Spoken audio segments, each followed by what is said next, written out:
హైదరాబాద్లో సైబర్ కేటుగాళ్లనే తలదన్నేలా కొందరు మందుబాబులు తమ మెదళ్లకు పదును పెడుతున్నారు. డ్రంక్ అండ్ డ్రైవ్లో పట్టుబడకుండా ఉండేందుకు కొందరు మద్యం ప్రియులు చేసే విన్యాసాలు అన్నీ ఇన్ని కాదు. ఒకవేళ ట్రాఫిక్ పోలీసులకు దొరికినా వాళ్ళ వివరాలేవీ తెలియకుండా ఉండేందుకు టెక్నాలజీనే వాడేస్తున్నారు. తాజాగా పట్టుబడ్డ వ్యక్తే ఇందుకు నిదర్శనం.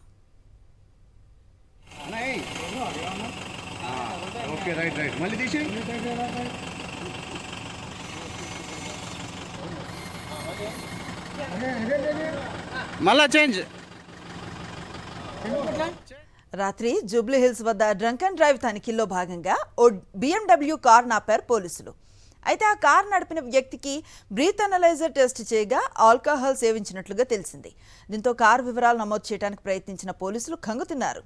కారు ముందు ఉన్న నెంబర్ ప్లేట్లో ఒక నెంబర్, వెనకాల మరో నెంబర్ ఉండటాన్ని గమనించారు. దీనిపై ఆరా తీయగా డిజిటల్ నెంబర్ బోర్డుని ఏర్పాటు చేసుకుని బటన్ నొక్కగానే ఆటోమేటిక్గా నెంబర్ మారిపోయేలా ఏర్పాటు చేసుకుని పోలీసులకు ధమ్కీ ఇచ్చాడు. చివరికి పోలీసులు ఆ కారు చౌసస్ నెంబర్ ద్వారా రిజిస్ట్రేషన్ నెంబర్ను కనుగొని ఢిల్లీకి చెందినదిగా గుర్తించారు. ఈ ఘరానా వ్యవహారంపై కేసు నమోదు చేశారు పోలీసులు.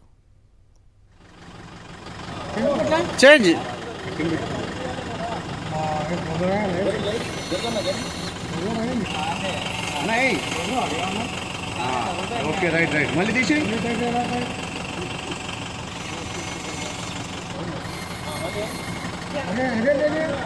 మళ్ళా చేంజ్.